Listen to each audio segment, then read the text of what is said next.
Hello everybody, welcome to our YouTube channel back benchers Pathshala, जिस पर हम आपको करवा रहे हैं 10th के बोर्ड के एग्ज़ाम की तैयारी और जिसमें हम आपको पढ़ा रहे हैं साइंस का चैप्टर जो हम कर रहे हैं लाइट का रिफ्लेक्शन और रिफ्रैक्शन। जितने उनके टॉपिक्स हो चुके हैं आई होप कि आपने वो कवर कर लिए होंगे। कनकेव मिरर हमने पढ़ा था। कनकेव मिरर में हमने पढ़ा था कि कनकेव मिरर हमेशा कैसी इमेज बना रहा था, उल्टी बना रहा था, सिर्फ एक केस को छोड़ के जब ऑब्जेक्ट एफ से आगे चला जाता था तब वो सीधी इमेज बनाता था, पर सीधी भी बड़ी। भूतिया इमेज में उसको इसलिए नाम देता हूं क्योंकि वो क्या करता है, वो इमेजेस को उल्टा कर देता है, सर को पैर की जगह और पैर को सर की जगह पे।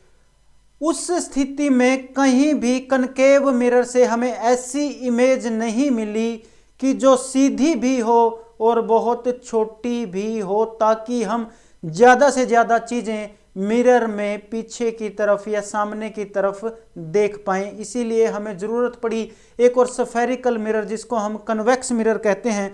कन्वेक्स मिरर का एक और नाम होता है, ध्यान रखिएगा, जैसे उसको कन्वर्जिंग मिरर कहते थे, इसको डाइवर्जिंग मिरर भी कहते हैं। डाइवर्जिंग मिरर का मतलब ये है कि जो हमारा कन्वेक्स मिरर है, जो पेट वाला मोटू मिरर है, जिसका पेट निकला हुआ है, वो लाइटों को क्या करता है, फैलाता है। क्या करता है, फैलाता है। इसीलिए इसको डाइवर्जिंग मिरर का नाम भी दिया जाता है। अब हम करेंगे इसकी इमेजेस के बारे में। इसमें ज़्यादा इमेजेस हमें नहीं पढ़नी पड़ती, सिर्फ हम 2 इमेजेस ही पढ़ते हैं। सबसे पहले हम ऑब्जेक्ट को रखते हैं यहाँ पे देखो, सबसे पहले अगर आप देखोगे इन्फिनिटी पे, अनंत दूरी पे रख दिया। वहां से लाइट आई पैरेलल। कैसे आई, पैरेलल टू प्रिंसिपल एक्सिस। और हमने नियम में पढ़ा था कि अगर कोई भी light parallel to principal axis आती है तो वो फोकस से पास होती हुई जाएगी। परंतु इस रिफ्लेक्टिंग सरफेस का फोकस तो मिरर के पीछे है। अब जब वो मिरर के पीछे है तो इमेज भी कहां पे बनेगी, मिरर के पीछे। और जो ये रेज हैं ये एक्चुअली में मीट नहीं कर रही, देखो एक्चुअल में मीट नहीं कर रही, मिरर के पीछे मीट होती हुई दिखाई दे रही हैं, सिर्फ आभास हो रहा है। इसीलिए जब ऑब्जेक्ट को कन्वेक्स मिरर में इन्फिनिटी पे रखा जाता है तो इमेज तो हमें पता है फोकस पे ही बननी है, बट कहां पे बनेगी, बिहाइंड द मिरर, मिरर के पीछे बनेगी। कैसी बनेगी, हमने पढ़ा था बहुत छोटी बनेगी, बहुत छोटी, पॉइंट साइज्ड। पिछले टॉपिक में भी हमने पढ़ा था कि अगर एफ पे इमेज बनती है तो वो बहुत छोटी पॉइंट साइज्ड की बनती है।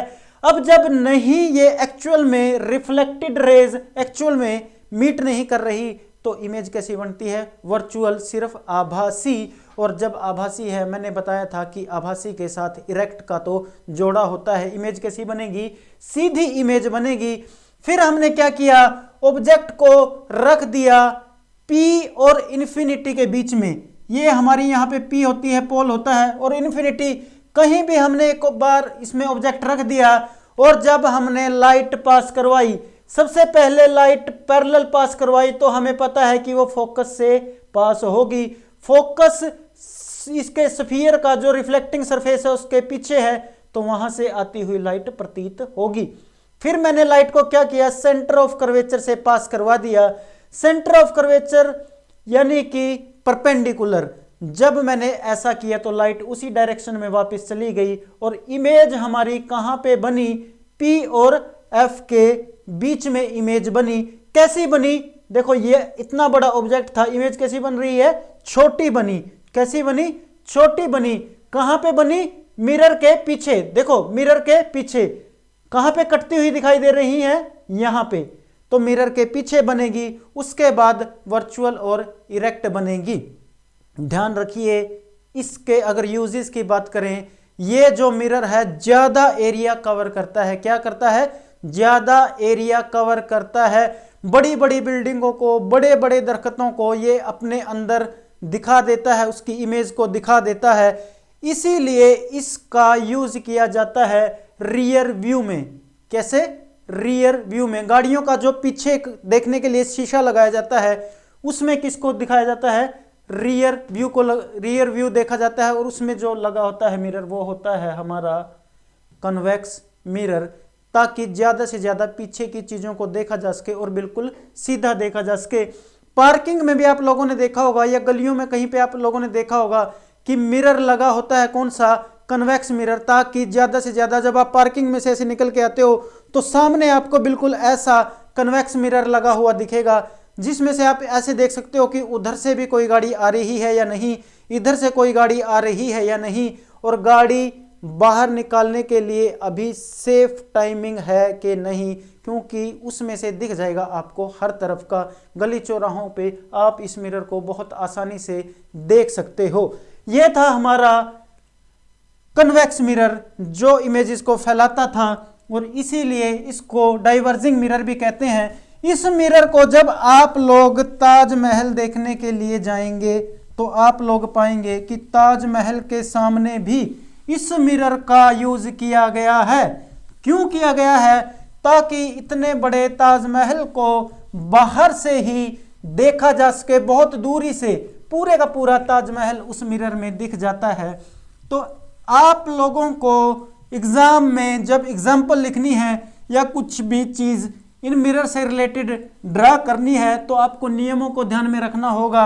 आपको याद रखना होगा कि कौन सा कन्वर्जिंग मिरर है, कौन सा डाइवर्जिंग मिरर है। इसके बाद आपके पास नेक्स्ट टॉपिक जो आता है वो आता है साइन कन्वेंशन को लेकर। क्या? Sign convention. कंफ्यूजन रहती है बच्चों को कि साइन कन्वेंशन कैसे याद करें, कोई मुश्किल काम नहीं है। न्यू कार्टेशियन साइन कन्वेंशन का यूज हम देखते हैं, न्यू कार्टेशियन साइन कन्वेंशन। अब ये क्या है, ये क्या बला है? ये एक नियम बना दिए गए कि मिरर के केस में किस किस चीज को कैसे कैसे, किसको पॉजिटिव लिया जाएगा, किसको नेगेटिव लिया जाएगा, किस दूरी को कहां से मापा जाएगा, उसके लिए कुछ नियम तय किए गए। ये बोला गया, जब हम छोटी क्लासों में या मैथ में पढ़ते थे तो हम ऐसे पढ़ते थे कि हमारे पास एक होती थी एक्स एक्सिस, क्या होती थी? एक्स एक्सिस, और एक होती थी हमारे पास वाई एक्सिस। एक्स के इधर की साइड की सभी चीजें पॉजिटिव एक्सिस पे लेते थे हम, और इधर नेगेटिव, और ऐसे ही हम ऊपर करते थे वाई एक्सिस पे, यहाँ पे पॉजिटिव लेते थे और नीचे की सभी डिस्टेंसेस को नेगेटिव। ये हमारा ओरिजिन होता था।